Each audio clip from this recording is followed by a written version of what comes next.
Olá, sejam bem-vindos a mais um Psicologia Espírita com Joana de Ângeles.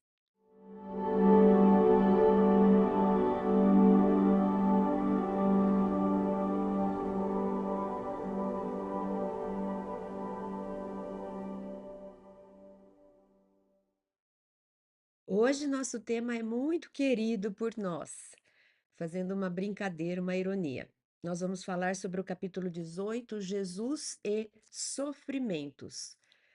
É estranho porque ao mesmo tempo que a gente não gosta desse tema, é um tema muito recorrente. A chance de estarmos numa roda de amigos, num momento social e de alguma forma esse tema aparecer é grande. Parece que a gente tem ele muito pertinho, né? E quando a gente tem chance de conversar sobre a vida, muito provavelmente nós vamos falar sobre nossas dores, nossos problemas, nossos sofrimentos, vamos fazer o nosso lamento. Mas faz parte, porque o próprio Jesus já tinha nos alertado: no mundo tereis aflições. Então, vivemos num planeta de provas e expiações, e logicamente encontraremos os sofrimentos, porque ele é o mecanismo de fazer a gente crescer, é o recurso pedagógico mais eficiente que o plano divino se utiliza para fazer com que a gente evolua. Para a gente falar sobre o sofrimento, vale aquele nosso mergulho na origem da palavra, tentar entender profundamente o que quer dizer sofrimento. Porque talvez se a gente perguntasse para você, para mim, para alguém, o que é sofrimento? A gente diria o quê? Ah, sofrimento é uma dor, é uma doença, é um problema sério na vida, é aquilo que nos faz sofrer, que faz a gente se sentir mal, que faz a gente ficar triste, que faz a gente se sentir com raiva, que desperta em nós emoções ruins, desconfortáveis, né?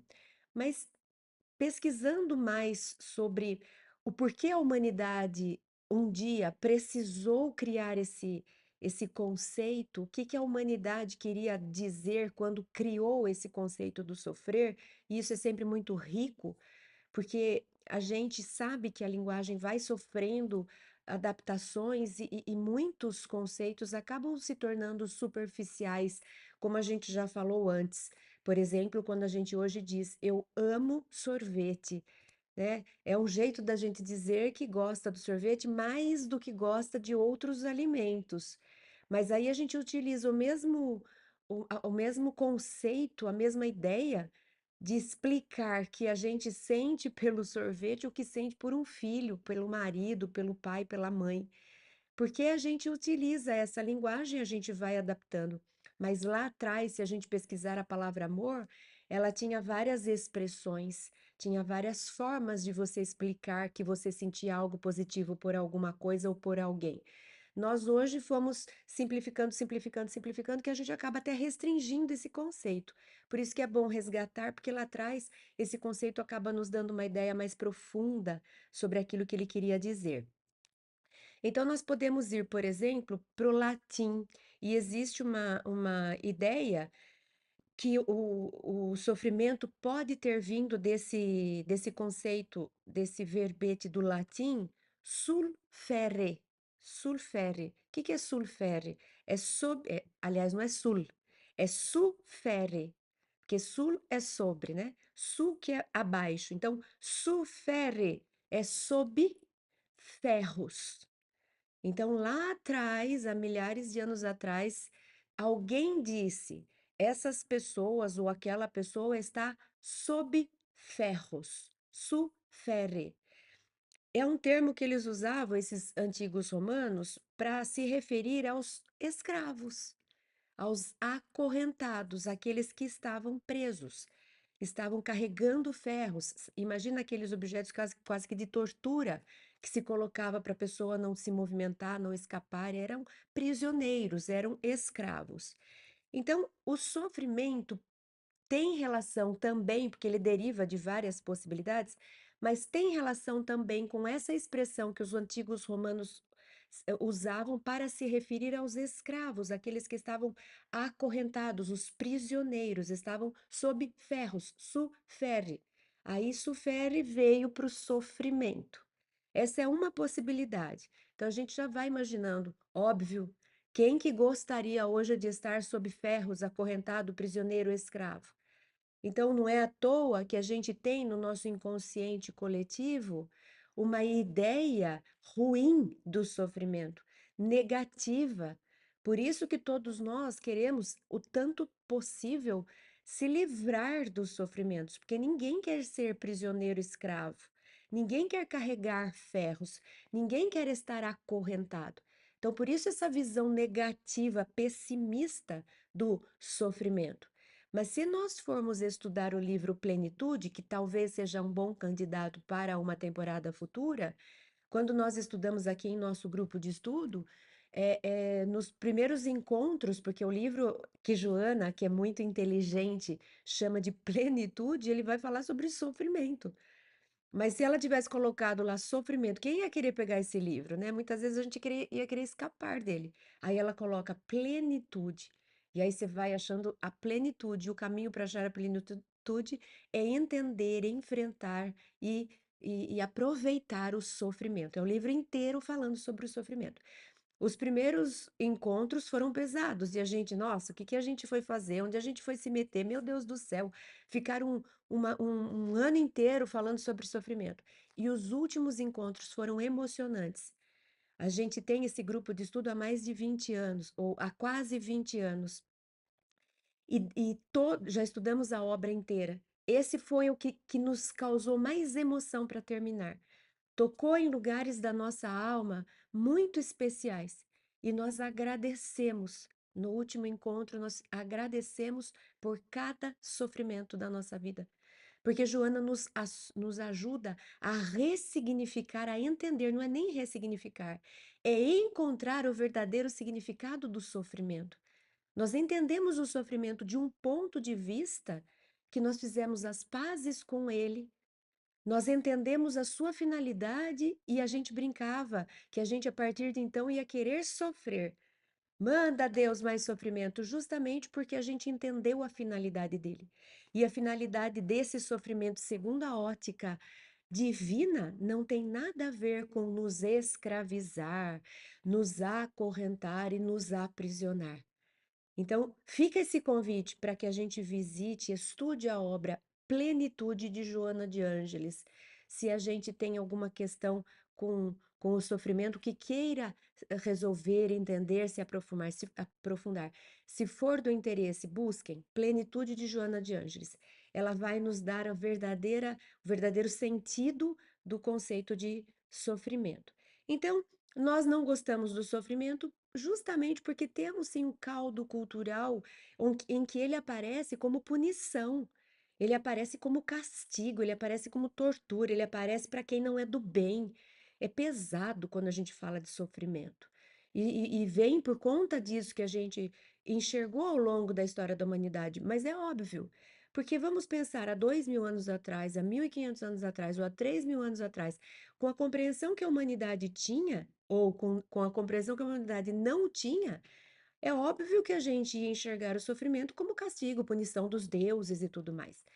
É recente essa ideia, principalmente o Espiritismo nos trouxe esse outro ponto de vista, mostrando a finalidade do sofrimento, que não é castigar, não é punir, é simplesmente mostrar para a gente onde está o desequilíbrio espiritual, moral, emocional das nossas vidas, para que a gente o reconfigure, para que a gente o reequilibre. A gente reequilibrou, pronto, passou, nunca mais esse sofrimento vai me tocar.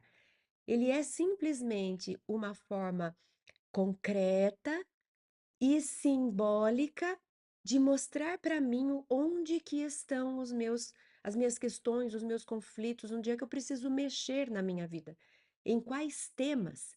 É uma carta enigmática que o inconsciente nos manda na forma de sintoma, de problema, de confusão, na forma desconfortável daquilo que a gente chama de sofrimento.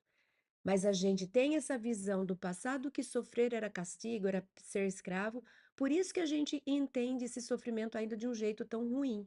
Quando Joana de Ângeles nos mostra que ele é um dos maiores mecanismos pedagógicos de crescimento espiritual. Ainda pesquisando a origem da palavra, nós podemos ir lá agora trazer outra palavra também do latim, a palavra passio. Por quê? Porque sofrimento é sinônimo de paixão. Quer ver como a gente sabe disso, às vezes sem saber que sabe? Como a gente costuma se referir aos últimos momentos da vida do Cristo, quando ele passa lá pela via sacra em direção à crucificação? Que a gente comemora nesse momento aí da Páscoa? Páscoa, a gente comemora a paixão de Cristo. E o que é paixão? Vem desse latim passio, que é sinônimo de sofrimento, mas é sinônimo também de aguentar, de passar. Quando a gente fala paixão de Cristo, a gente está querendo dizer a passagem de Cristo em que ele suportou essa dor, esse sofrimento, em benefício de um crescimento, não dele especificamente. Se bem que é lógico que ele continua crescendo, a gente continua se desenvolvendo, e não importa onde a gente já esteja, a gente sempre continua, é uma experiência a mais, mas é um crescimento nosso. Ao passar por aquele sofrimento, Jesus nos deu o maior ensino que a humanidade já teve. Ele ensinou como é que a gente vence o mundo, como é que a gente vence as dores e os sofrimentos com dignidade e tirando proveito para crescer, para se aproximar de Deus. Então, o sofrimento é também sinônimo disso que a gente chama de paixão, que também vem do latim esse passio, ou até pati, que significa passar, sofrer, suportar, aguentar. Então, olha como a gente vai ampliando o conceito de sofrimento. Agora, quando falo de sofrimento, eu já consigo imaginar. Não é uma coisa, uma pessoa acorrentada sob ferros. O sofrimento é algo que eu passo para crescer, que eu suporto para me fortalecer. Então, se eu vou para a academia e carrego ferros, não é para eu me punir e me prejudicar e me atormentar. É para que eu saia de lá com músculos maiores, para que eu saia de lá mais fortalecido. Então, o sofrimento pode também ser visto como uma passagem de um ponto menor, menos evoluído, para um lugar mais evoluído, mais desenvolvido. É uma passagem que leva ao crescimento, ao fortalecimento, ao amadurecimento, à evolução. Então, quando eu digo estou sofrendo, a gente já começa a imaginar aquele livro Plenitude que eu disse, quase que a gente fala, que bom, você está crescendo. Ah, eu estou passando por um sofrimento. Uau! Você está então no momento em você de avançar? Você vai subir alguns degraus? Mas não, como a gente ainda é muito ignorante, se alguém diz estou passando por um sofrimento, a gente faz o quê? Ai, lamento, sinto muito, que pena. Como assim, que pena?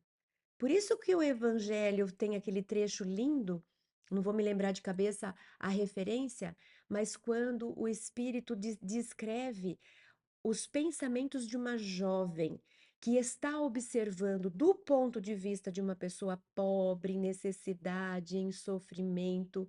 Então a gente imagina essa jovem que não pode desfrutar das riquezas da vida, das festas. Ela deve estar numa condição de muita pobreza. E esse espírito sonda a mente dela e descreve nessa linda página do Evangelho segundo o Espiritismo.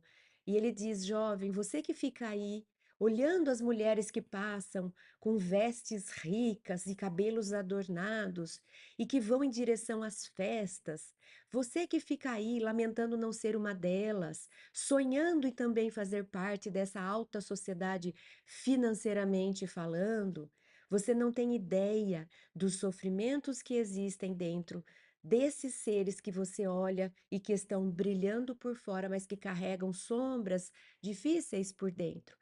E aí o Espírito continua dizendo: eu digo para você que o lugar onde você está é mais feliz, porque o lugar onde você está já é um lugar de sofrimento para uma passagem melhor, para um crescimento. Você está resgatando o jovem, você está expiando um passado que não foi bem feito. Elas ainda não. Essas daí que ainda se voltam mais para a superficialidade da vida, ainda vão precisar desse sofrimento que você já passa para um dia despertar a consciência. Então é bonito esse ponto de vista que a gente colhe ali no Evangelho segundo o Espiritismo, falando dessa diferença de quem está na Terra curtindo as coisas daqui, alienado dos valores do espírito, e daqueles que estão sofrendo aqui para almejar um lugar maior em espírito.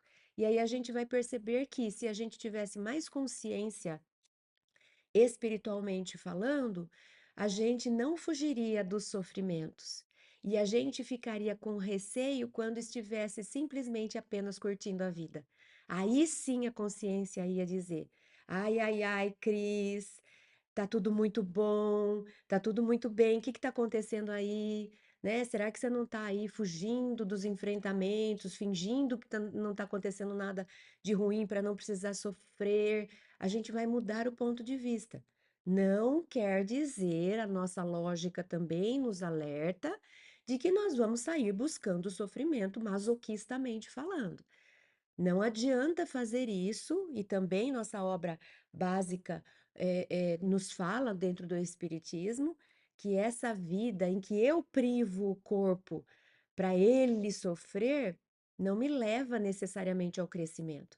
E aí os espíritos falam: você tem sim que disciplinar a sua vontade, os seus desejos, a sua moralidade. Não é o corpo que precisa sofrer.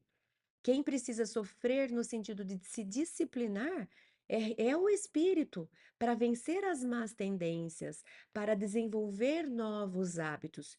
E ninguém vai duvidar de que é um sofrimento a gente querer desenvolver novos hábitos, melhores hábitos. A gente deixar os hábitos ruins é muito sofrido. Por quê? Porque vai me levar de uma passagem de um lugar menor, menos evoluído, para um lugar mais desenvolvido. E essa passagem vai exigir de mim disciplina, resiliência, resignação, força de vontade. Ai, cansa, eu sofro, mas é nesse sentido. É um sofrimento de fazer crescer, e não é um sofrimento de viu bem feito, agora você está sendo punida por algum mal que você fez no passado. Porque essa punição parece que ela não gera nada a não ser dor. Quando a gente fala você está sendo castigada, parece que eu estou só recebendo uma dor enorme e pronto, acabou, acabou, não aconteceu nada comigo. Mas o sofrimento não é isso. O sofrimento é, você está sofrendo aí para crescer, tem uma finalidade. A gente é que esquece dessa finalidade ou nem temos consciência dela. E temos a noção arcaica, que está aí embutida nesse inconsciente coletivo, de que sofrimento é punição, é escravidão, que você sofre sem ter nenhum benefício, sem gerar nenhum crescimento, sem ter nenhuma boa consequência. Mas não, o sofrimento é mecanismo de evolução. É algo que eu passo, que exige de mim força, esforço, resignação para crescer. Ele é um instrumento didático, pedagógico de Deus. A gente perguntar para a criança, tá gostosa a escola? A maioria delas diz, não, tá horrível, não tô gostando de nada, tem que ficar sentada, tem que ficar prestando atenção, tem que fazer tarefa. É sofrida a escola, mas ela é um sofrimento que faz crescer. A criança sai de lá outra pessoa, mais amadurecida. Então, é esse o convite quando Joana fala de sofrimento, para a gente enxergar a sua finalidade e não apenas a sensação que nos causa. Bom, então o sofrimento tem a ver com passar por uma experiência e tem a ver com consequência, né? Então, não é punição, não é azar, é uma finalidade pedagógica que nos leva ao crescimento. Mas sim, eu não, ele me acontece, é passivo, né? Apareceu uma doença na minha vida. Não fui eu que escolhi um catálogo agora, né? Deixa eu ver agora, dessa daqui, ó, tá, põe em mim essa doença. Não, ela brota. A sensação que eu tenho é que ela veio sozinha, passivamente. Eu não peguei a doença, eu não fiz uma ação agora para ela se instalar. Por quê? Por que que ela me aparece com a sensação passiva? Aconteceu. Ah, eu tive uma perda financeira, aconteceu. Surgiu uma doença, aconteceu. Por que que a gente tem essa sensação de aconteceu? É uma sensação de aconteceu quando é uma sensação de consequência. Eu não vi a causa. Por isso que eu tenho a sensação de que surgiu do além, brotou do nada. De repente, eu nem imaginava, tô eu lá. Fui fazer um exame, estava tudo bem, e me deparo com uma baita doença. Como assim? Da onde veio? Quando eu não enxergo a sua causa, eu tenho a sensação de que ela brotou do nada. Mas o Espiritismo nos ensina que não. Não existe o nada, não existe o acaso. Tudo tem ação e reação, tudo tem lei de causa e efeito. E aí o Evangelho no capítulo 5 que fala dos sofrimentos, das aflições, diz: se você não é capaz de entender esse aconteceu e entender de onde vem, provavelmente vem de uma vida passada, de um momento que você não tem mais consciência.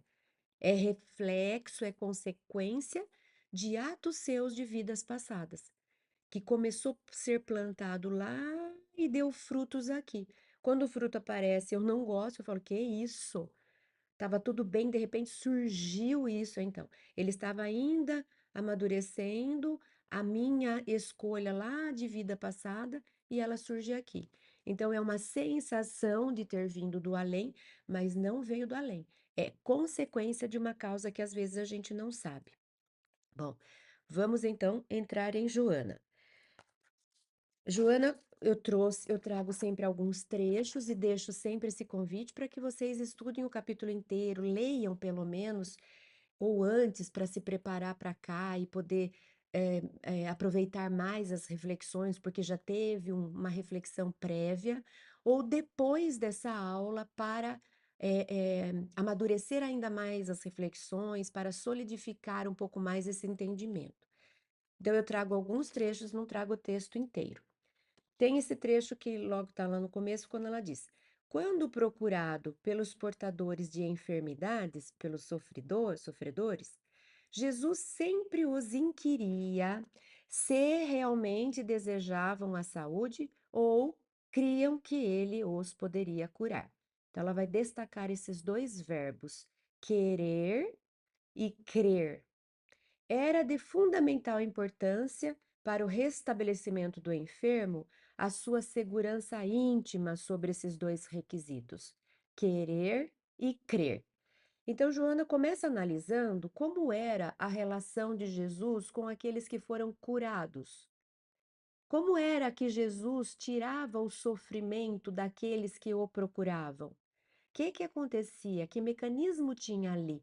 O que a gente pode aprender analisando Jesus livrando algumas pessoas do sofrimento? E Joana diz que não era de graça. A gente sabe que não era de graça que Jesus simplesmente ela, puf, como um toque de mágica. Jesus mostrava que tinha um mecanismo mexendo para que aquilo acontecesse. Tinha explicação racional para aquilo que acontecia. Jesus não estava infringindo leis divinas. Jesus estava utilizando leis divinas que permitiam que ele livrasse uma ou outra pessoa do sofrimento. E quais eram esses mecanismos que que instrumentos que Jesus usava das leis divinas que permitiam que ele livrasse os outros de algum sofrimento, de alguma doença? Aí Joana fala para a gente, baseado em que Jesus tinha autonomia para influenciar na vida do outro? A partir da postura do outro de querer e crer. Não era Jesus, então, quem curava o enfermo. Jesus só curava o enfermo porque o enfermo primeiro estava numa postura, numa atitude de querer e crer. Se ele não tivesse nessa postura, nessa atitude mental, espiritual, Jesus não os poderia curar. Então, o sofrimento pode ser superado, pode ser vencido a partir da pessoa que o sofre. Eu não consigo tirar o sofrimento do outro, nem Jesus. Eu só consigo ajudar o outro a vencer esse sofrimento, a superar e a sair a partir dele. E qual a postura dele? Querer e crer. Esse querer, ele vem quando eu tenho consciência de que eu estou numa rota errada, que eu preciso mudar de vida. Eu quero uma mudança. Eu não quero mais sofrer, eu quero ser mais leve, eu quero viver mais livre, eu quero vencer. Esse querer precisa ser um querer alinhado com as leis divinas. Não é um querer no sentido de, ai, não dá para você me livrar disso, porque lá dentro eu não estou querendo. Eu só não, eu só queria dar um jeitinho, é diferente de dar um jeitinho. Enquanto eu quiser dar um jeitinho, significa que internamente eu não estou na postura de quem vai fazer o que precisa fazer para superar. Eu não estou decidido internamente. Eu não estou consciente internamente. Aí, se eu tiver, sim, é um querer. Se não, é só alguém querendo que o outro me livre disso. Então é diferente. Quando a gente fala assim, ó, eu queria, aí as pessoas falam, é por isso que não consegue, porque você só queria, né? Um passado, é uma possibilidade, é uma alternativa. Ah, bem que eu queria, mas você precisa querer no presente, ou seja, você precisa dar o primeiro passo precisa ser seu. Você precisa demonstrar internamente que você está pronto para uma mudança. Eu quero. Esse eu quero significa, eu já entendi, eu estou consciente, eu estou com uma vontade firme, eu estou decidido. É uma decisão racional de quem entendeu, refletiu e se propõe à mudança. Querer. E o crer? O crer é uma atitude do sentir. Querer é uma atitude mental. Eu pensei, eu refleti, eu entendi, eu quero. Eu quero. Ó, esse aqui eu entendi, eu entendi. Não, já tá tudo certo. Eu quero, é aqui. Agora, o eu creio é aqui. Lá no fundo eu creio. Eu nem sei explicar por quê. Nem sei explicar raciocinando, nem sei. Mas aqui eu sinto que eu vou vencer. É uma certeza interna do espírito, do mundo intuitivo, é do âmbito do sentir. Querer é do âmbito racional. Eu quero, eu sei que é o melhor para mim, eu sei que esse é o melhor caminho, eu sei que eu preciso fazer, eu sei, eu quero, eu creio, eu sinto que Deus vai me atender, eu sinto que Jesus está comigo, eu creio que agora vai ser a vez, eu creio, eu quero e eu creio. É o que Joana diz que nos possibilita sermos atendidos pelos, eh, pela misericórdia divina em nossas orações, em nossos sofrimentos. Eu consigo superar quando eu entendi e quando eu aceitei, quero e creio. São os dois mecanismos. Interessante, né? Bom, continuando então com Joana, ela diz: a doença não é mais do que um sintoma do desarranjo do espírito. Então a gente falou lá, é consequência. Então, a doença não é porque Deus está jogando dadinho, porque eu passei na hora errada, porque aquilo pegou em mim sem querer. Está aí a pandemia da Covid-19 que a gente venceu e a gente ficou bastante. Foi algo enigmático, porque tinham pessoas que a gente não entende nem como contraiu, porque não saiu de casa. Tinham outras pessoas que não ficaram em casa porque eram médicos, enfermeiros e não contraíram a doença. A gente viu umas coisas estranhas que a gente falava, nossa, parece que esse vírus tem GPS, né? Então, não é só o vírus, a gente sabe que tem pessoas que sofrem um acidente enorme e saem andando, tem outras pessoas que com um acidente pequenininho perdem a vida. A gente não entende, mas existe sim uma causa e que para a gente é invisível. E Joana está dizendo que no caso de doenças, essas doenças elas são reflexo, elas são consequência do quê? Do desarranjo do espírito. O espírito não está bem configurado. Ele está desalinhado em termos de energia, em termos de conexão com Deus, em termos de vibração.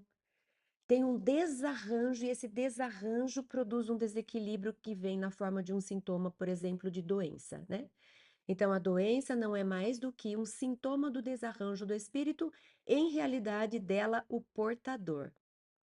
O ato de querer, eu quero vencer isso, eu quero entender para que isso veio, eu quero aproveitar essa doença para me aprimorar, eu quero superar. Então, o ato de querer libera-o dos elementos perniciosos geradores dos distúrbios que se apresentam na emoção, na mente e no corpo. Primeiro passo para a gente se livrar, vencer um desarranjo, é esse querer, porque esse querer vai fazer com que eu me centre em Deus, vai fazer com que eu me alinhe em Deus. Veja que no Pai Nosso, a gente costuma falar para no Pai Nosso a gente pede que seja feita a sua vontade, não a nossa, né? As suas leis sobre a sua vontade sobre a minha. O que que eu estou dizendo? Eu quero estar, eu não sei como. Mas ao falar eu quero, eu permito que a lei divina atue sobre meu livre-arbítrio, que eu dei permissão, para me ajudar a me arranjar. Então, faz parte. Vamos pegar um exemplo de uma criança. A criança quer fazer alguma coisa, mas ela não sabe como. Ela não sabe o caminho, ela não tem ainda habilidades para isso, mas ela quer. Então, ela pede para a mamãe dela, para o papai, para o educador: eu quero pôr água aqui dentro, mas eu não consigo. Mas como ela quer, ela põe em ação, ela movimenta, ela pede, ela busca, buscar e achareis. Aí ela vai e ela fala, eu quero. Aí a mãe vem e ajuda ela a pôr a água no copinho que ela não estava conseguindo. Ou seja, ela detectou a necessidade, ela quis providenciar aquilo, ela foi atrás, ela buscou e ela conseguiu. Mas não foi ela que fez, mas ela conseguiu o que ela queria. É a gente com Deus. Deus, eu quero melhorar isso na minha vida, não sei por onde eu começo. Tudo bem, mas eu quero, eu ponho essa ação em movimento. E aí eu vou pedir se a mãe consegue atender o filho, imagina se o pai não vai me atender. Talvez não seja no meu tempo. Talvez eu tenha que esperar um pouco mais. Talvez não seja na minha forma.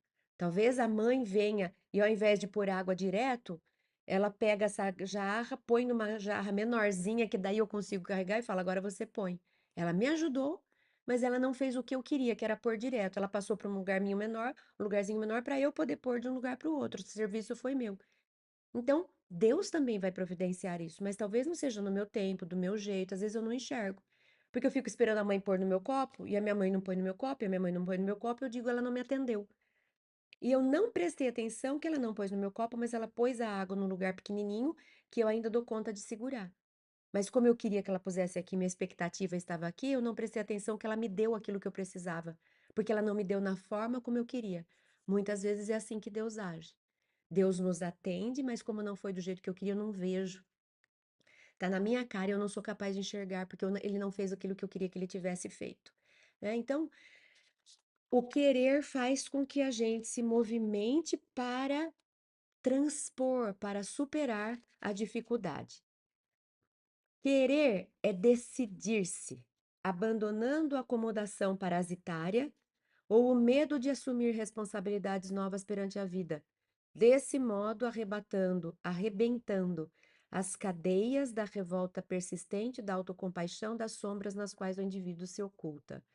Então, Joana começa a dizer o seguinte, que o querer, ele vai quebrar as algemas da acomodação, da preguiça, da passividade, da criancice que quer ficar sentado esperando que o outro venha consertar a nossa própria vida. Então, Joana agora começa a introduzir esse assunto. O que que é querer? Querer é se decidir. E quem se decide enfrenta qualquer coisa. Não, eu vou fazer e ninguém me segura e eu vou dar um jeito e eu vou conseguir. É esse querer. É um querer que me desenvolve autonomia. Eu assumo a responsabilidade, eu vou vencer essa doença, eu vou superar essa crise financeira, eu vou dar um jeito de encontrar o caminho para aquela mudança que eu preciso gerar na minha vida. É esse querer que é uma decisão que eu tomo. E a hora que eu tomo essa decisão, eu venço a acomodação parasitária, o medo, eu não vou dar conta, eu preciso de alguém. Não, eu vou fazer por mim e faço. né? Então, é pensar, deliberar e fazer. O que que eu posso fazer? O que que eu posso fazer? Já sei, vou lá e faço.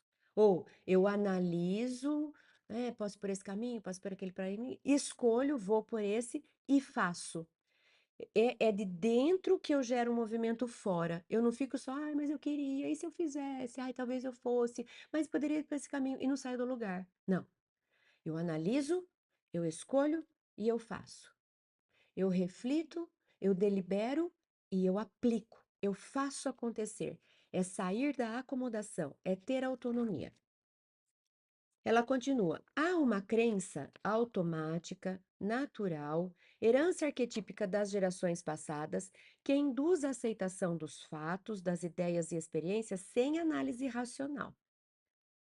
E existe aquela outra que é resultado da elaboração da lógica, das evidências dos acontecimentos com as quais a razão anui. Então, tem um refletir nosso que parece que não dá em nada. E a gente fala, nossa, mas eu pensei tanto, mas eu quis tanto, mas eu refleti tanto. Provavelmente eu fico num lugar que é um lugar como se fosse de crenças disfuncionais, de lendas. Eu fico nesse lugar preguiçoso, eu fico indo atrás de superstições, eu gasto tempo, energia, eu faço uma busca, mas é uma busca ainda de quem não quer enfrentar de frente, não quer ter o enfrentamento, não quer pegar a mão na massa. Ah, eu quero mudar, então eu vou lá, não tenho nada contra, não é uma crítica no sentido de julgamento. É da postura, não é de quem oferece, mas às vezes eu vou atrás desses mecanismos que tem de leitura do futuro, de jogos, para falar para mim o que que eu tenho que fazer, o que que eu tenho que movimentar. Não é lógica a nossa vida. Para eu sair daqui e ir ali, não adianta eu recorrer a essas superstições, a esses jogos, que se eu fizer tal coisa, não tem atalho, não tem jeitinho. Só existe um caminho, que é o que Joana fala, é dessa lógica de análise racional. O que que eu preciso mexer concretamente na minha vida de atitude? Ah, mas eu ouvi dizer que tem uma senhora, um senhor que faz uma coisa que daí ele descobre o que que você. Eu sempre querendo o caminho. Esse é um querer? Não é um querer. Essa é uma crença disfuncional, esse é um atavismo que eu já tentei fazer no passado que não funciona, sou eu tentando dar jeitinho. E não adianta dar jeitinho. Eu preciso entender o funcionamento das leis divinas e atuar dentro do que as leis divinas fazem. A sensação que a gente tem de que Jesus fez milagres é porque a gente não entende como ele atua sobre as leis divinas, que a gente não sabe. Mas ele garantiu para a gente que ele não fez nada para dar jeito, para passar, para pegar atalho. Tudo que ele fez foi dentro das leis divinas. Tanto que ele fala: vocês também vão poder fazer um dia. Vós sois deusas, um dia vocês também vão poder fazer. Hoje vocês ainda não fazem porque vocês não têm internamente recursos para isso. Vocês precisam aprender mais sobre a lei divina e vocês precisam desenvolver mais a sua própria fé, né? Então, quando os apóstolos não conseguiram curar um certo doente que estava possuído por obsessões sérias, né? Jesus falou: para esse tipo de atendimento precisa de mais recursos internos, de mais moralidade em termos de evolução espiritual. Vocês ainda não têm, mas um dia vocês vão ter, né? Então, mas tudo é explicado. Não existe uma coisa que a gente consegue rapidinho, facinho. Não dá para pagar uma dívida facinho se a gente demorou para contrair, se ela foi pesada, né? Então, existe coerência nas leis divinas. Então, não adianta a gente querer dar jeitinho. Querer e crer conduzem à luta, precisa ter jornada, precisa ter processo, precisa ter crescimento. Querer e crer conduzem à luta, mediante a decisão de sair da furna sombria para o campo do êxito. Então é isso. Quando eu cai a ficha, que eu falo, pronto, eu vou superar isso aqui agora. Chega de ficar sentado esperando o Salvador, chega de ficar me lamentando e falando que eu sou a pessoa mais infeliz do mundo. Chega. Agora eu quero e eu creio que eu vou conseguir. Pronto, agora eu vou movimentar forças dentro, internas, e vou movimentar forças externas, né? O universo confabula a nosso favor. Se eu estou a favor de uma autocompaixão, de uma reclamação, o universo vai junto comigo. Mas se eu falar, chega, agora eu quero e eu creio, o universo vem comigo. Então, aí eu entro na luta, eu vou para o campo de batalha. Essa é a luta que a gente fala da jornada heróica da alma. É a alma lutando por si, para si. É a alma buscando fazer a sua parte, a parte que lhe toca, que lhe cabe, como co-criadora, como cordeira de Deus, como filha. Essa alma precisa estar atuante, precisa pegar as rédeas do própria evolução, precisa pôr a mão na massa. Ela precisa operar em benefício de si mesma. Por isso que a gente fala que essa jornada do herói. O herói não é um que fica sentado lá e alguém leva para ele medalhas. E cada dia chega com uma medalha e ele fica mais heróico. Daí ele chega no outro dia, recebe um troféu, sentado na sala vendo TV. Não. O herói é aquele que sai e vai, né? Trilhando o seu caminho. Aqui ele enfrenta o dragão, lá ele enfrenta alguém que tinha aprisionado a donzela, aí pensando no mito, né? No monomito, no mito do herói. E ele vai, ele cai, ele quase morre, ele apanha e ele se machuca. Quando ele termina a jornada do herói, quando ele termina, a gente olha para aquele herói. No começo ele estava lá com carinha de bebê, né? Todo bonitinho, né? Ingênuo, inocente. Quando ele termina herói, ele tá com as marcas, ele tem cicatriz, ele tá arqueado, mas você olha que ele tem muito mais estrutura. É um espírito já amadurecido, fortalecido.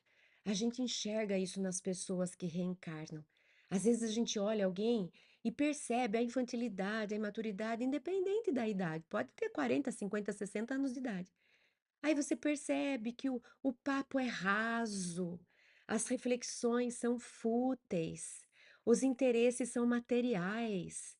Dá para perceber que ainda não foi mergulhando nos enfrentamentos. Ao mesmo tempo, você encontra outros espíritos aqui, de novo, que pode ter 20 anos de idade para o corpo, mas você vê a maturidade do pensar, os interesses, o ponto de vista, o como reflete, como se relaciona.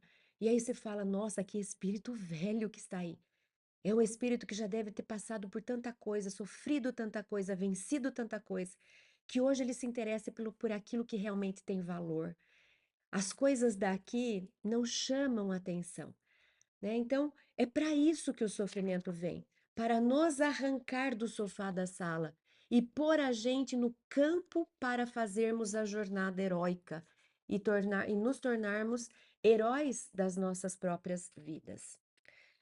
Joana traz aqui um trecho do Evangelho, ela relembra aquele trecho do paralítico. Então, ela diz: no episódio do paralítico, que foi descido do telhado e posto ao seu lado, né, de Jesus, como em outros variados, as duas questões são postas em evidência pelo mestre.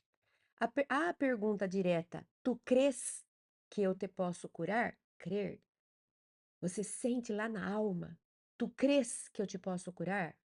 O doente respondeu: sim, demonstrando a fé que o dominava, e ao mesmo tempo retratando querer recuperar a saúde, tal o esforço empreendido para estar ali.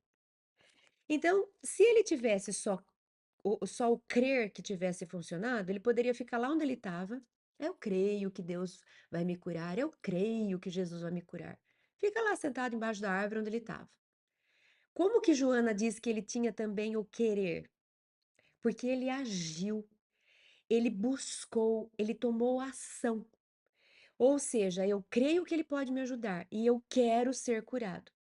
Então, o que que eu vou fazer? Eu vou pedir para alguém, porque eu não consigo ir andando. Eu vou pedir para alguém, e tem que ser alguém, porque uma pessoa não vai dar conta de me carregar. E ele foi, ele buscou, e ele pediu, ele movimentou um grupo.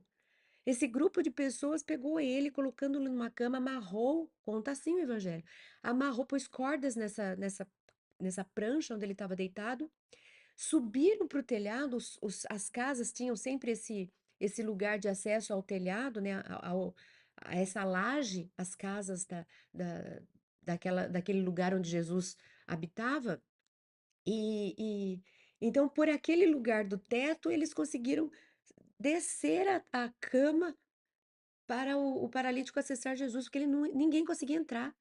A multidão estava tomada. Aí ele arranjou um jeito.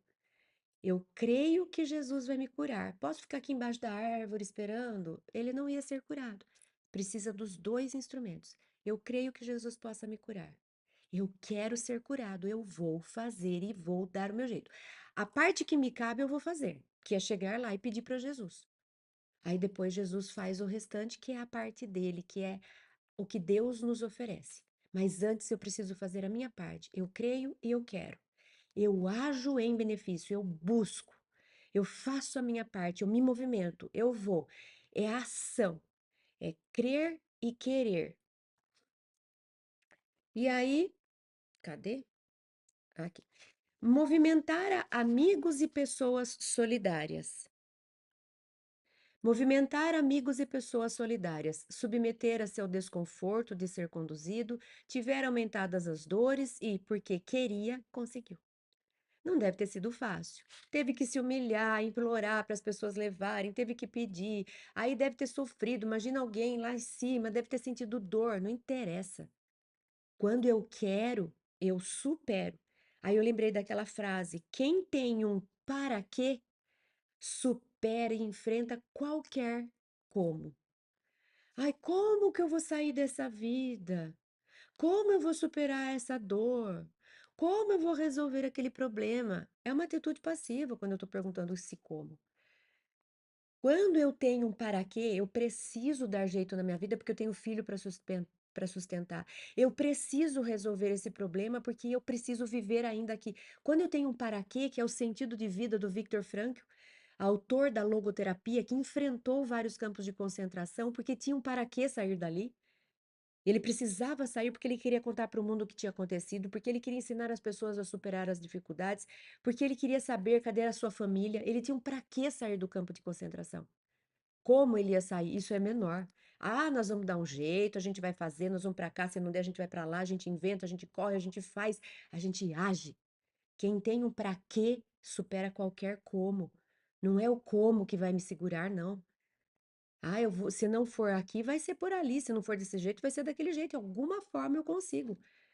Algum como vai dar jeito, porque eu tenho um para quê, eu tenho uma decisão, eu quero. Quando eu quero, eu supero. A gente costuma dizer também aquela outra frase: não sabia que era impossível, foi lá e fez. É isso. Ai, não adianta ficar, ai, mas e se isso acontecer? Mas e se aquilo? Mas quem diria? Mas ai, como eu posso? Eu não vou dar conta. Para. Você quer? Você crê? Se mexe e lute. Aí sim você pode dizer se aquilo vai acontecer ou não vai acontecer. Mas ficar aqui imaginando, ai, mas e aí, lamentando, ai, nunca que ia dar certo, você não sabe. Você só sabe se você for lá, querer, crer e pôr a mão na massa. Aí você pode dizer, eu fiz de tudo, não era para ser. Enquanto você não fez tudo, você não pode dizer se aquilo ia dar certo ou não.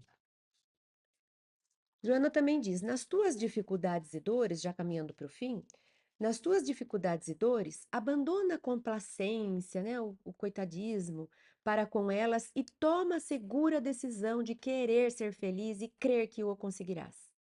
Nada te impede o tentame. Basta que estabeleças no íntimo o desejo forte de libertação.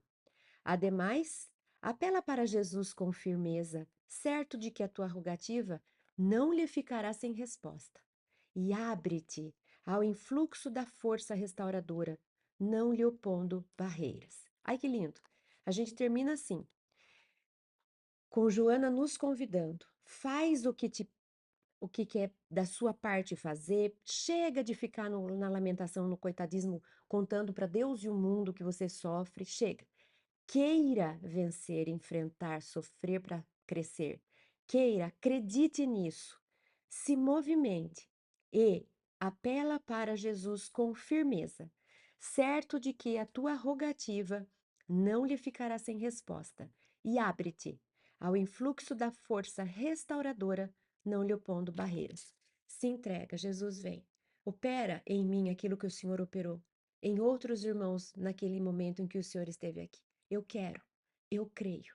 Me mostra, Jesus, como é esse caminho. Me ajuda a enxergar a sua participação em minha vida. Me ajuda a entender, a ter olhos de ver aquilo que o Senhor vai me oferecer. Porque eu sei que eu vou ser atendida se eu de verdade querer e crer. Que a gente se permita essa experiência. Que a gente não queira se livrar dos sofrimentos, porque é como se a gente quisesse falar não para a escola que vai me fazer crescer. Que a gente aceite o sofrer na medida certa, nem mais e nem menos. Nem querendo aumentar para ser a coitadinha, nem querendo fugir para não enfrentar e não crescer. Mas que a gente use esses dois recursos, querer e crer, para permitir que Jesus também faça por nós aquilo que ele se dispõe a fazer até hoje. Obrigada pela atenção e até a semana que vem, se Deus quiser.